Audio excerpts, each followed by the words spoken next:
이제 기독교에서 굉장히 중요한 예식 두 가지가 있는데 두 가지 중에 하나는 세례식이고 또 한 가지는 성찬식이에요. 세례식, 성찬식이 다 중요한데 다 복음을 담고 있는데 특별히 세례식과 성찬식 중에 뭐가 먼저냐라고 한다면 세례식이 먼저라고 할 수 있을 거예요. 왜냐하면 예수님을 믿고 예수님을 영접한 후에 그렇게 예수님 세례를 통해서 예수님과 연합한 후에 그 다음부터 우리가 성찬을 계속 하기 때문에 그렇습니다. 그래서 이 세례식이라고 하는 게 굉장히 중요한 의미를 담고 있는데 분당 우리교회의 청년부 목사님인 이상은 목사님은 어떻게 하면 이 세례식을 그 의미를 잘 담아서 그 세례식의 의미를 잘 전달할 수 있을까? 세례식을 통해서 그 복음의 의미를 더 깊이 어떻게 하면 경험할 수 있을까라는 고민을 하셨대요. 사실 이런 고민은 요즘 저의 고민이기도 해요. 요즘 저의 고민은 어떻게 하면 복음을 하나님의 진리를 잘 전달할까도 있지만 동시에 우리 성도들이 그 복음을 어떻게 하면 잘 경험할 수 있을까? 삶 속에서 제자 훈련을 통해서 어떻게 하면 복음이 경험될까? 이거에 대한 고민도 저한테도 있어요. 그래서 이 청년부 목사님도 그 고민을 했대요. 세례식을 어떻게 하면 잘 경험시킬 수 있을까?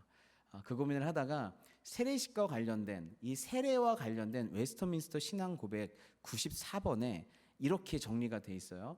웨스터민스터 신앙 고백서에서 세례는 물을 가지고 성부와 성자와 성령의 이름으로 씻는 성례인데 이것은 우리가 그리스도에게 접붙임이 되는 것과 은혜 계약의 여러 가지 유익에 참여하는 것과 주님의 사람이 되기로 약속하는 것을 표시하고 인치는 것이다. 한 번 읽으면 뭔 소리인지 모르겠죠 지금. 다 지금 어려워가지고. 예, 그래서 여러분이 잘 째려보면 되게 의미심장한 얘기를 담고 있어요. 예, 세례는 성부, 성자, 성령에 의해 받는 성례인데요.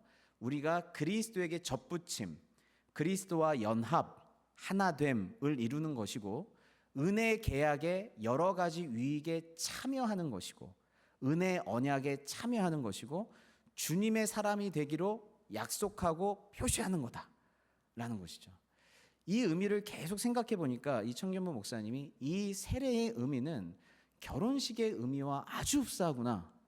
결혼이 마치 이런 건데 결혼이라고 하는 건 결국 서로 하나가 되는 거고 서로 은혜의 계약을 맺어서 내가 갖고 있는 모든 것이 이 사람 것이 되고 이 사람이 갖고 있는 모든 유익한 것이 내 것이 되는 서로의 유익을 공유하는 거고 그리고 주님의 사람이 되기로 약속하고 인치는 것. 이제 저는 이 여인의 사람입니다. 이 여인은 이제 내 사람입니다. 아무도 건들지 마세요. 제가 찜했습니다. 라고 딱 선포하는 거예요. 예, 내 겁니다. 라고요. 예, 우리는 그렇게 언약을 맺었고 이제 하나가 되겠습니다. 라고 하는 그러한 선포가 세례구나. 그렇다고 하면 세례식은 결혼식과 아주 흡사하구나. 아주 비슷하구나. 그래서 이 청년부 목사님이 이 세례식을 결혼식처럼 올리기로 결정을 했어요. 이 형식 자체를. 그래서 청첩장을 만들어서 세례 받는 친구들이 청첩장을 돌리게 했어요. 저 몇 월 며칠에 예수님과 결혼합니다. 예수님과의 세례식이 있어요. 꼭 좀 참여해 주세요. 라고 성도들에게 청첩장을 막 돌리는 거예요. 그리고 교회도 이 예식장처럼 꾸며놓은 거예요. 예식장처럼 꾸며놓고 여성분들 같은 경우에는 이렇게 드레스도 입고 머리에 화관도 쓰고 남성분들은 양복을 입고 그렇게 그리고 그 청첩장을 받으신 분들은 이 세례식에 올 때 다 양복을 입고 이렇게 오는 거예요. 그리고 나서 여기 이 세례식의 특징은 신부 입장부터 합니다.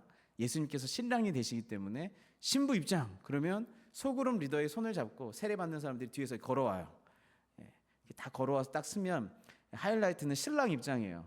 신랑 입장이 딱 하면 오 아름답고 놀라운 주 예수 이 노래가 쫙 기가 막히죠. 지금 딱 음향이 나오죠. 이게 아름답고 놀라운 주 예수가 딱 오면 뒤에서 예수님이 딱 걸어오는 것 같은 거예요. 그래서 이때는 다 일어나서 아름답고 놀라운 주 예수가 이렇게 오는 거예요. 그래서 이 신부들과 예수님이 하나가 되는 그 찬양을 같이 딱 부르는 거예요. 계속 듣고 싶지만 뒤에 남은 게 많아서 넘어갑니다. 그래서 그리고 나서 이제 축가를 같이 부르고 이분들 축가하는 그리고 세례 설교를 해드려요 목사님이. 삼위 하나님 이렇게 어떻게 사랑했고 예수님과 연합하는 삶은 뭐고 우리가 어떤 공동체를 이루어야 되고 이런 예수님과의 결혼 생활은 어떻게 해야 되는지에 대해서 딱 설명을 해줘요. 그리고 나서 이제 세례 문답을 해요. 검은 머리 파풀이 되도록 사랑하겠습니까? 네, 사랑하겠습니다. 남편으로 아내로 받아들이겠습니다.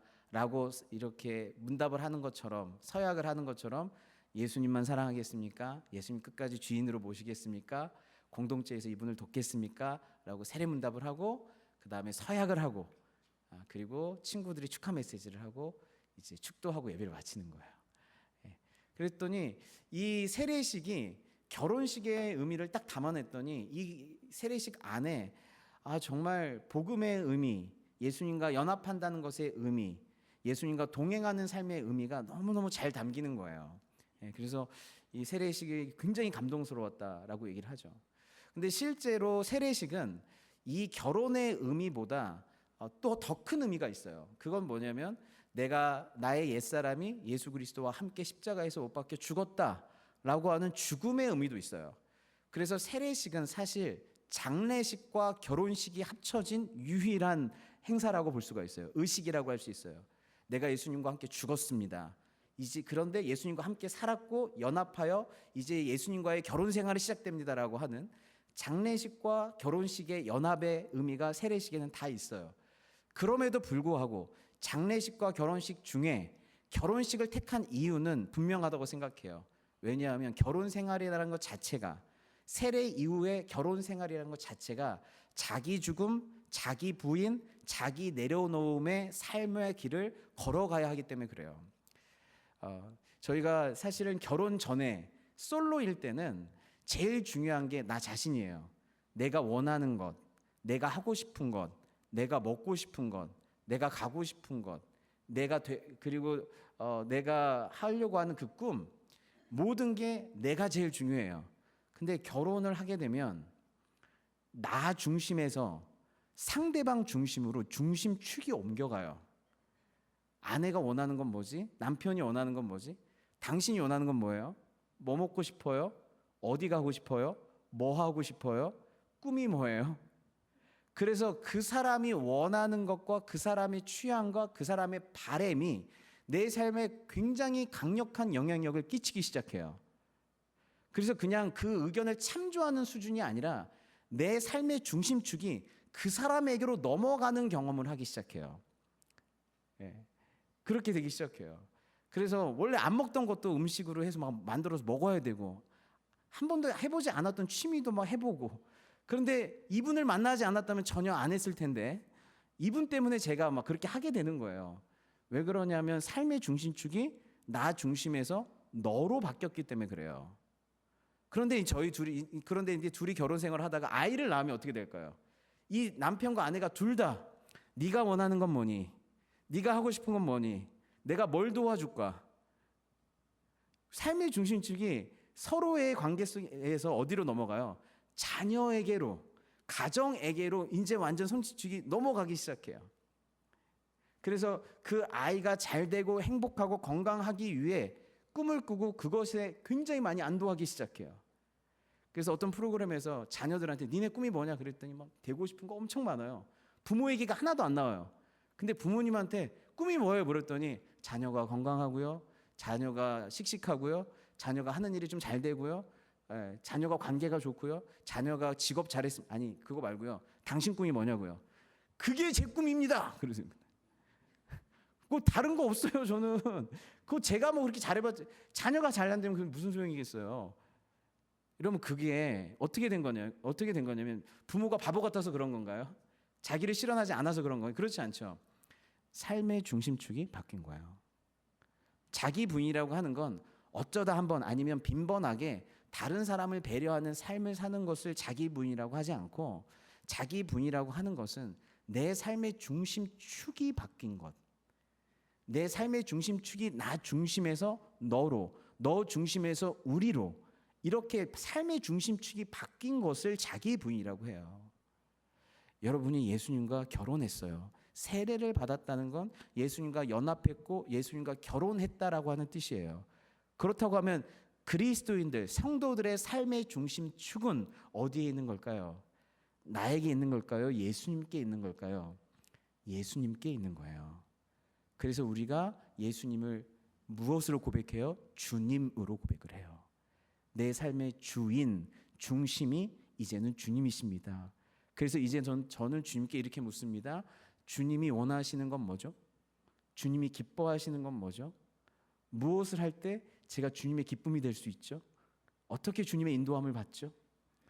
그렇게 삶의 중심축이 내 삶에서 우리 예수님으로 바뀐 사람들, 그 사람들이 세례받은 사람들, 연합한 사람들, 예수님과 결혼 생활하는 사람들인 줄 믿습니다. 예, 그렇게 가기 시작하는 거예요. 그래서 결국 저희 이 세례라고 하는 것은 내 중심의 삶, 즉 솔로 생활을 청산하고 솔로를 탄출하여 예수님과의 연합한 삶이 세례다라고 한다면, 그 반대 죄의 삶이란 건 뭘까요? 그건 솔로를 선언하는 거예요. 나는 솔로로 있겠다. 나는 나 중심으로 있겠다. 나는 하나님께 중심축을 두지 않겠다. 나는 계속 솔로 선언으로 솔로로 살겠다라고 하는 선언이, 그것이 사실 보면 죄의 선언이기도 해요. 그래서 아담과 하와가 선악과를 따먹을 때 어떻게 유혹받았죠? 그거 먹으면 네가 하나님처럼 될 거야. 내가 하나님처럼 되면 나는 더 이상 하나님이 없어도 돼요. 하나님 의지하지 않아도 돼요. 의존하지 않아도 돼요. 하나님 예배하지 않아도 돼요. 하나님께 순종하며 하나님 형상을 만들어가는 과정이 없어도 돼요. 그냥 한 방에 먹고 하나님처럼 돼버리면 돼요. 그렇게 내가 하나님처럼 되어버리면 나는 하나님이 없어도 되니 하나님 앞에서 하나님 존재, 하나님 없이 살겠습니다라고 하는 솔로를 선언하는 거예요. 주님께서는 그렇게 솔로를 선언한 아담에게 이렇게 물어봤죠. 아담아, 내가 어디 있느냐? 아담아, 내가 어디 있느냐? 아담은 원래 어느 자리에 있어야 되죠? 하나님 절대 의존의 자리, 하나님 절대 순종의 자리, 하나님만을 예배하는 자리, 하나님만을 사랑하는 자리에 있어야 하는데, 아담이 솔로를 선언하고 그 자리를 떠난 거예요. 그래서 죄에 대해서 많은 신학자들이 죄에 대해서 이렇게 얘기해요. 죄는 자리 이탈이다. 자리를 떠난 거다. 원래 있어야 될 그 자리를 떠난 거다. 하나님은 하나님의 자리에 있고 우리는 하나님 아래서 하나님께 순종하고 의지하고 하나님을 사랑하는 그 절대 복종과 사랑의 자리에 있어야 하는데, 내가 그 자리를 떠나 하나님의 자리에 내가 턱 앉는 거예요. 그리고 하나님을 단절시키는 거예요. 우리의 교만으로 인해서 그렇습니다. 그 죄의 본질 역시도 솔로 선언이에요. 그 자리를 떠나는 것이죠. 그래서 하나님 앞에서의 솔로 선언을 한 인간은 동시에 어떻게 하죠? 인간과의 관계 속에서도 솔로 선언을 해요. 너 없어도 돼. 나 너랑 연합하지 않을 거야. 나 너랑 하나 되지 않을 거야. 난 너랑 사랑의 관계를 맺지 않을 거야. 라고 하면서 인간과의 관계도 단절시켜요. 죄로 말미암아서. 그래서 아담과 하와의 죄 이후에 가인과 아벨의 죄가 이어지는데, 여기에서는 살인죄가 최초로 나타나요. 인간과 인간끼리 짓는 첫 번째 죄가 살인이라고 하는 것은 너무너무 이게 고통스러운 일이에요. 여러분 아시다시피 가인과 아벨 둘 다 하나님께 예배드렸어요. 심지어 이 굉장히 가깝게 하나님과 대화도 하고 막 그랬어요. 그런데 아벨의 제사를 하나님이 받으셨고 가인의 제사를 하나님이 안 받으셨는데, 가인이 그것 때문에 다행이다. 네 제사라도 받아서 너무너무 다행이다. 비법이 뭐냐? 동생이지만 내가 좀 배울게. 다음에는 형이 정말 하나님 앞에 온전히 제사 드려서 우리가 같이 함께 예배 드리자라고 하면 얼마나 아름답습니까? 그런데 여러분, 태초의 얘기는 이렇게 아름답지가 않습니다. 분노가 참을 수 없는 분노가 올라오고, 네가 나보다 잘났다는 거냐? 안색이 변하고, 보시면 여호와께서 가인에게 이르시되 내가 분하여 함은 어쩌미며 안색이 변함은 어찌미뇨. 숨길 수가 없는 거예요.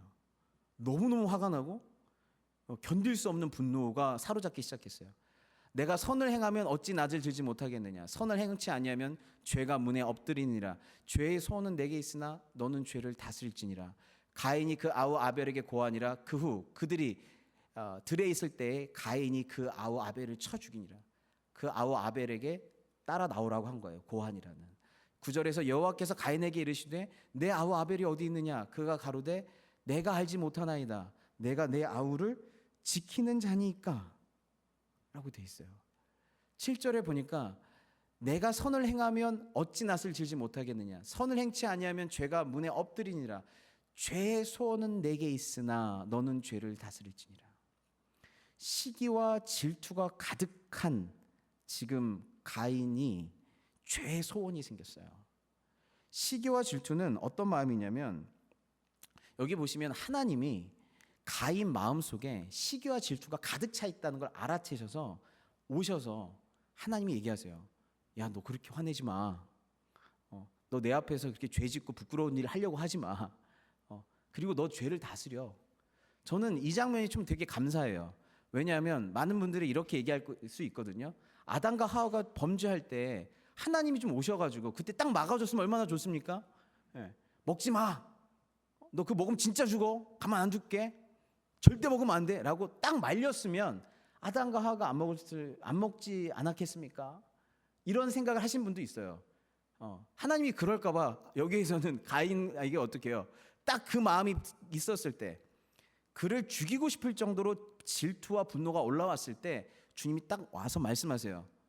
죄의 소원은 있지만 죄를 다스려라. 내 앞에서 부끄러운 일 하지 마라 라고 해요. 그런데 거기에 대해서 아랑곳도 않고 가인은 바로 아벨을 쳐서 죽여요. 죄의 소원이 왔을 때 그 죄의 소원을 이루어요. 하나님의 소원이 아니라, 죄를 짓지 말라고 하는 하나님의 소원이 아니라 내 마음속에 자라나고 있는 죄의 소원을 성취하는 거예요. 그렇게 죄의 소원을 성취해요. 그래서 7절에 이런 말씀이 있어요. 7절에 그 마음을 다스리라고 이렇게 얘기를 하는데 이 죄의 소원은 시기와 질투하는 마음에서 옵니다. 시기와 질투는 마치 아벨이 내가 받아야 할 인정과 사랑을 빼앗긴 것이 아닌데 마치 그가 빼앗긴 것처럼 느끼는 마음. 그래서 내가 원래 받아야 될 인정과 사랑이 이 사람이 받고 있다고 느끼는 거예요. 이 사람이 뺏은 것도 아니고 그냥 이 사람이 그렇게 받고 있는데 내 걸 뺏어갔다라고 느끼는 마음이에요. 도둑 맞은 마음이에요. 시기와 질투란 게 그렇습니다. 이 사람이 잘 될 수 있고 이 사람이 성공할 수도 있고 나보다 뭐가 탁월한 결과가 나올 수도 있는데 그가 열심히 해서 아니면 그의 어떤 과정 속에서 얻은 건데 마치 내 거를 뺏어가서 이 사람이 누리는 것처럼 느끼는 마음이에요. 도둑 맞은 마음. 원래 내 거여야 했는데, 내 거여야 했었는데, 내가 누려야 했는데 네가 누리네. 그래서 여러분, 시기와 질투하는 대상을 보면 왜 이렇게 밉습니까? 왜 이렇게 꼴이 보기가 싫습니까? 이유가 왜 그런 걸까요? 심각하게 싫은 이유가 뭐예요? 내 걸 뺏어간 것처럼 느끼는 거예요. 그래서 내가 더 많이 소유하지 못한다면, 내가 저 사람보다 더 많이 성공하지 못한다면 저 사람도 없었으면 좋겠다. 내가 실패한다면 저 사람도 실패했으면 좋겠다. 내가 불행하다면 저 사람도 불행했으면 좋겠다. 내가 인정받지 못한다면 저 사람도 인정받지 못했으면 좋겠다. 내가 아프다면 저 사람도 아팠으면 좋겠다. 여러분, 이 마음이 어떤 마음일까요? 내 예배가 받아들이지 않아진다면 아벨의 제사도 안 받아줬으면 좋겠다 라는 마음. 이게 축복하는 마음일까요? 복을 주는 마음일까요? 저주하는 마음일까요? 저주하는 마음이에요. 내가 없으면 너도 없었으면 좋겠다. 우리가 지난 시간에 가서 복이 되라는 말씀을 전했어요. 그런데 시기와 질투가 내 마음을 사로잡고 있다면 나는 절대 가서 누군가에게 복이 될 수 없어요. 저주할 수밖에 없어요. 더 심해지면 뭐예요? 잘 올라가고 있는 사람 끌어내려서라도 나랑 비슷했으면 좋겠다라는 생각이 들어요. 그 마음이 뭘까요? 끌어내리고 싶은 마음. 위에 있는 사람 끌어내려서라도 나랑 비슷하게 만들고다 나보다 더 불행했으면 하는 그 마음. 이게 시기와 질투에서 오는 마음이에요. 그렇다고 하면 시기와 질투는 항상 우리에게 어떤 생각을 주는 거예요? 비교 의식을 주는 거예요. 항상 서로를 비교하는 거예요. 가인이 아벨을 봤는데 아벨이 항상 모든 면에서 가인에게 패배감을 줘요. 너는 부모한테도 더 잘하고 성품도 좋고 하나님께도 인정받고 모든 면에서 가인이 아벨을 볼 때는 저주하는 정도가 아니라 항상 나한테 패배감을 주는 너, 이제 너라는 인간은 없었으면 좋겠다. 네가 만약에 없어진다면 내가 더 이상 이런 패배감, 이런 비교의식, 이런 열등감에서 내가 자유로워질 수 있겠다. 네가 없었으면 좋겠다. 저주하는 마음이 살인하는 마음으로 가요. 죄가 이렇게 이어져요. 그 마음을 계속 품고 있으니까. 선을 행하면 어찌 낯을 들지 못하겠느냐. 선을 행치 아니하면, 그 시기하고 질투하는 마음을 선을 행치 않는 마음이라고 얘기하고 있는 거예요. 넌 이미 그런 선을 행하지 않는 마음으로 계속 가고 있대요. 그랬더니 죄가 어디까지 왔어요 지금? 저 멀리 있던 죄가 문 앞까지 와버렸어요. 이제 맘만 먹고 문 지나가서 문 앞에서 죄를 들고 문 밖을 나가면 바로 죄를 실행할 수가 있어요. 여러분, 이 표현이 얼마나 놀랍습니까? 죄는 우리를 유혹할 수 있고 꼬일 수 있고, 야 그냥 죽이는 게 어때? 유혹할 수는 있지만 실제로 그 죄의 마음을 품고 실행하는 자는 누구라는 거예요? 그 죄를 선택하는 사람은 누구라는 거예요? 본인이라는 거예요. 죄는 문 앞에 엎드려지길 수밖에 없어요. 거기까지밖에 못 와요. 이제 그러니까 근데 죄의 입장에서는 다 온 거죠. 하지만 어떻게 해요? 가인이 그 마음을 계속 품고 시기하는 마음, 비교의식, 그게 점점 커져서 저주하다가 죽이고 싶다라는 마음을 어떻게 해요? 이제 드디어 문 앞에 있는 죄를 들고 문 밖으로 나가 실행하는 거예요. 8절에 바로 죄가 성취되는 거예요. 죄의 소원, 죄의 성취가 일어나기 시작하는 거예요. 그렇다고 하면 7절 말씀에 너 죄 지면 내 앞에서 부끄러울 거야 그랬잖아요. 그러면 부끄러워야 되잖아요. 근데 죄를 짓고 나서 가인이 어땠나요? 세상 그렇게 뻔뻔할 수가 없어요. 저는 가만 보면 얘가 선을 행했나? 그렇게 느낄 정도예요. 죄를 짓고 나서도 부끄러워 숨은 게 아니에요. 아담처럼. 어떻게 해요? 주님께서 물어봐요. 어디 있냐고. 여호와께서 가인에게 이르시되 내 아우 아벨이 어디 있느냐? 그가 가로되 내가 알지 못하나이다. 내가 내 아우를 지키는 자니까? 너무 당당해요. 죄를 짓고 나서도. 어떻게 이렇게 장당할 수 있을까요? 예. 여러분, 이 공동체를 깨뜨리고 관계를 깨뜨리는 건 교만과 비교의식인데요. 문제를 계속 심각하게 하고 문제를 못 푸는 건 이거예요. 죄의 정당화, 자기 합리화. 죄를 지어놓고 자기는 당당해요. 왜? 내가 죄를 진 건, 이 행위를 한 건 원인이 내가 아니에요. 원인이 너예요. 원인이 하나님이에요. 내가 내 아우를 지키는 자니까. 아담과 하와는 어디 있었죠? 저 이렇게 갈등이 있을 때 부모가 지켰어야죠. 제가 죽이기 직전에 하나님 개입할 수 있었잖아요. 내가 지키는 자이니까, 하나님이 지키시는 자니까. 너무 뻔뻔하죠. 이게 인간이 갖고 있는 이 목의 뻣뻣함이에요. 죄를 져놓고 하나님 막았어야죠. 이러고 있는 거예요. 죄를 져놓고 책임을 누구한테 전가하는 거예요? 죄의 책임을 다른 사람에게 전가하는 거예요. 죄의 책임을 하나님께 전가하고 다른 사람에게 전가하는 거예요. 왜 이런 죄를 졌습니까? 주님, 아벨만 없었다면요, 저에게 패배감을 주는 아벨만 없었다면, 부모님이 그 둘째만 이렇게 안 났으면, 이렇게 탁월하게 제가 죄 안 졌습니다. 하나님이 그때 제사만 받아줬어도요, 제가 죄 안 졌습니다. 원인은 제가 아닙니다. 원인은 하나님이에요. 이게 죄가 갖고 있는 이 책임 전가. 여러분, 기독교에는 굉장히 강력한 무기가 있어요. 저희가 하나 될 수 있는 강력한 무기가 있는데 그게 뭐냐? 회개와 용서예요. 회개하고 용서. 주님이 70번씩 7번이라도 회개하며 용서하라고 하셨어요. 근데 문제가 뭐냐? 회개와 용서도 못 들은 게 하나 있어요. 나는 죄 지은 거 없다. 내 탓이 아니다. 이건 바로 너의 큰 탓이다. 이렇게 만든 건 하나님이 날 이렇게 몰아넣기 때문이다. 내 죄에 대한 인정이 없으면 십자가의 능력이 들어가지 못해요. 복음이 역사하지 못해요. 그래서 세례 요한이 예수님이 오시는 길을 예비하는 거예요. 독사의 자식들아, 죄를 깨달아라. 죄가 인정돼야만 복음이 들어가니까. 죄가 인정되면 복이 들어가니까 그렇습니다. 이 책임, 이렇게 당당한 이런 모습들을 보게 되시죠.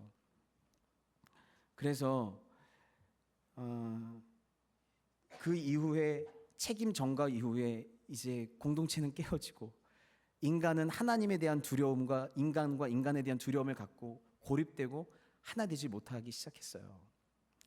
죄의 소원, 죄의 성취, 죄의 전가, 책임의 전가, 이것들로 세상이 가득해졌어요. 이런 세상, 하나님과 단절되고 서로가 서로에게 단절된 이 세상을 구원하시기 위해서 예수님께서 이 땅에 오셔서 십자가에 못 박혀 죽으셨어요. 그리고 부활하셨어요. 그리고 그 예수님의 십자가의 죽으심과 부활 사건 이후 첫 설교를 베드로가 해요. 그래서 어떻게 얘기하냐면, 그런즉 이스라엘 온 집은 확실히 알지니 너희가 십자가에 못 박은 이 예수를 하나님이 주와 그리스도가 되게 하셨느니라 하니라. 그들이 이 말을 듣고 마음에 찔려 베드로와 다른 사도들에게 물어 이르되, 형제들아 우리가 어찌할꼬 하거늘. 이스라엘 온 집은 확실히 알아라. 십자가에 못 박은 이 예수 너희가 죽였다. 너희가 십자가에 직접 손으로 목은 받지 않았겠지만 너희 죄 때문에 여기 달리셨다고 하면, 여기에 달리신 그분이 죽으신 이유는, 그 원인은 너희 죄에 있다. 너희 죄 때문에 죽은 거야. 여러분, 십자가의 예수님은 우리에게 딱 두 가지 선택만 할 수밖에 없게 해요. 이 예수님의 죽으심이 내 죄 때문입니다라고 믿으면 나는 죄인임을 고백하는 거예요. 예수님의 죽으심이 내 죄 때문이 아니라고 믿으면 나는 끝까지 죄인이 아니라고 믿는 거예요. 근데 예수님의 십자가가 너희의 죄 때문이라는 이 메시지에 누군가 흔들리기 시작했어요. 맞아, 내 죄 때문에 예수님이 죽으셨구나. 누군가가 죄의 정당성을, 저 때문이 아닙니다가 아니라 누군가가 십자가의 예수님을 보고 저 때문에 예수님 죽은 거 맞습니다라고 내가 죄의 정당성을 갖는 게 아니라 죄를 인정하기 시작했어요. 그리스도인들, 예수님 앞에 나온 사람들은 다 이런 사람들이에요. 저 때문입니다. 이 죄가 저로 말미암은 것입니다. 예수님의 죽으심은 저의 과거, 현재, 심지어 미래의 죄까지도 끌어안고 죽으신 저의 죄로 말미암은 것입니다라고 죄를 인정하는 자들이 생기기 시작했어요. 어찌할꼬? 베드로가 얘기해요. 베드로가 이르되 너희가 회개하여 각각 예수 그리스도의 이름으로 세례를 받고 죄 사함을 받으라. 너희가 회개하여 이제 예수께로 가서 예수께 연합해라. 그럼 죄 사함을 받을 뿐만 아니라 하나님과의 관계가 회복될 거다. 회개하여 세례를 받아라. 주님과 연합해라. 이렇게 얘기해요. 그러면 그 다음에 뭐가 있어요? 성령의 선물을 받으리라. 여러분, 이 성령의 선물이 뭘까요? 많은 분들이 방언이 터지거나 예언의 능력을 받거나 만사형통의 능력을 받거나 개인적으로 주는 어떠한 선물이 성령의 선물이라고 생각했을 거예요. 그런데 성령의 선물이 그 뒤에 이어지는데, 그 뒤에 이어지는 성령의 선물은 굉장히 공동체적인 거예요. 42절에 보니까 그들이 사도의 가르침을 받아 서로 교제하고 떡을 떼며 오로지 기도하기를 힘쓰는 공동체. 사도들의 가르침을 받아 서로 교제하고 떡을 떼며 오로지 기도하기를 힘쓰는 영적 공동체. 그 영적 공동체가 우리에게 주시는 성령의 선물이었어요. 그 공동체 안에서 하나님과 단절되고 서로가 서로에게 단절됐는데 서로가 예수 그리스도 안에서 하나가 되고 복음 안에서 하나가 되는 사랑 공동체를 만들어 주신 것, 이게 성령의 선물이었어요. 그래서 45절에 믿는 사람이 다 함께 있어 모든 물건을 서로 통용하고 또 재산과 소유를 팔아 각 사람의 필요에 따라 나눠주며. 믿는 사람이 다 함께 있어 모든 물건을 서로 통용했어요. 또 재산과 소유를 팔아 각 사람의 필요에 따라 나눠줬어요. 여러분, 우리는 가인이었어요. 제가 제 아우를 지키는 자니까? 무슨 상관입니까? 제가 제 아우를 지키는 자니까? 그 대답에 예수님의 마음은 무엇일까요? 그래 가인아, 네가 네 아우를 지키는 자다. 가인아, 네가 해야 될 일은 네가 네 아우를 지키는 자다. 아벨 어디 있니? 주님께서 아담 어디 있냐고 물어봤을 때 가인에게는 아벨이 어디 있냐고 물어봤어요. 아벨은 너의 돌봄과 사랑과 너의 이끄심 가운데 네가 품고 있어야 될 동생인데 그 동생 어디 있냐고 물어봐요. 근데 제가 지키는 자니까 그래요. 근데 주님의 마음은 뭐예요? 그래, 가인아, 네가 지키는 자야. 네가 형이야. 네가 맏형이잖아. 네가 동생을 지키는 자였는데 너는 동생을 지키는 자리에서 떠났니? 동생은 보호를 받고 너의 사랑을 받고 너의 도움을 섬김을 받는 그 자리에서 동생은 어디 갔니? 없대는 거예요. 이게 가인이 했던 책임 전가였어요. 자기 책임을 내팽겨친 거였어요. 근데 누군가가 나의 죄를 인정하고 예수님의 십자가 예수님 앞에서 이렇게 고백하기 시작하는 거예요. 형제들의 결핍과 필요와 부족함, 저희가 지키는 자입니까? 그들이 알아서 살아야죠. 저도 먹고 살기 힘듭니다, 주님. 예. 그들이 알아서 해야죠. 근데 예수의 십자가를 만난 누군가가 형제 자매의 필요를 보고 주님, 제가 이들의 필요를 지키는 자입니다. 제가 이들의 아픔을 바라보고 싸매 주어야 하는 자입니다. 이 사람과 저희는 이제 더 이상 남이 아닙니다. 여러분, 세상에 45절, 47절처럼 하는 사람이 어디 있어요? 어떻게 저럴 수 있어? 근데 가족이 저렇게 했다고 생각해 보세요. 당연하지 이러죠. 지금 사도행전에서 일어난 이 일은 기적 같은 일이 갑자기 역사에서 한 번 일어난 게 아니에요. 무슨 뜻이냐? 서로가 서로를 진짜 가족으로 봤다는 뜻이에요. 그렇다면 이게 너무 당연한 일이에요. 제 형제, 제 아우의 결핍을 여러분이 사랑하는 사람 가족이 누가 굶고 있어요. 당장 미국에서 표 끊어서 갈 거예요 아마. 내가 가서 채워주겠다고. 아무도 안 채워주면. 왜 그럴까요? 그를 가족으로 봤기 때문에 그래요. 너 없어도 살 수 있어. 이건 네 책임이야가 아니라 네가 네 아우를 지키는 자이다. 맞습니다. 저의 필요를 채우기 위해, 저의 영적 결핍을 채우기 위해 예수 그리스도 우리의 맏형께서 이 땅에 오셔서 나를 채워주신 것처럼 그 예수님을 믿는 우리는 내가 그들을 지키는 자입니다. 책임을 전가하고 떠넘기는 게 아니라 제 책임입니다라고 얘기하는 거예요. 날마다 마음을 같이하여. 여러분, 가인들이 갖고 있는 마음은 비교의식밖에 없어요. 너랑 나는 다르다. 저주하는 마음이에요. 근데 이들이 마음을 같이 했대요. 형제의식, 가족의식을 갖기 시작했어요. 비교의식이 아니라, 경쟁의식이 아니라. 성전에 모이기를 흠쓰고 집에서 떡을 떼며 기쁨과 순전한 마음으로 음식을 먹고, 경쟁하는 사람하고 적과는 기쁨과 순전한 마음으로 음식을 먹지 못합니다. 하나님을 찬미하며 또 온 백성에게 칭송을 받으니 주께서 구원 받는 사람을 날마다 더하게 하시니라. 아멘. 아멘. 여러분, 우리는 가인처럼 살든지 십자가의 예수님으로 살든지, 가인은 시기와 질투 속에 죄의 소원을 가지고 저주하고 없어졌으면 하는 마음을 품고 사는 사람들이에요. 예수님의 소원은 우리를 하나님과 연결하는 것이고 생명이고 연합이에요. 너가 없어도 돼가 아니라 너가 없으면 안 돼. 아파도 난 너랑 함께 살래. 난 너를 살릴래. 이게 예수님의 소원이에요. 책임을 전가하고 비교의식으로 살아가는 것이 아니라 형제의식으로 우리 하나님 아버지로 함께 고백하는 형제와 자매로 우리를 바라봐 주시는 게 예수님의 마음이에요. 내가 내 아우를 지키는 자니이다. 이게 주님의 마음인 줄 믿습니다. 그래서 저와 여러분들이 그 예수님을 섬기는 거예요. 그 예수님 안에서 주님 하나님과 다시 하나 됐고 우리 서로가 한 공동체로 있는 줄 믿습니다.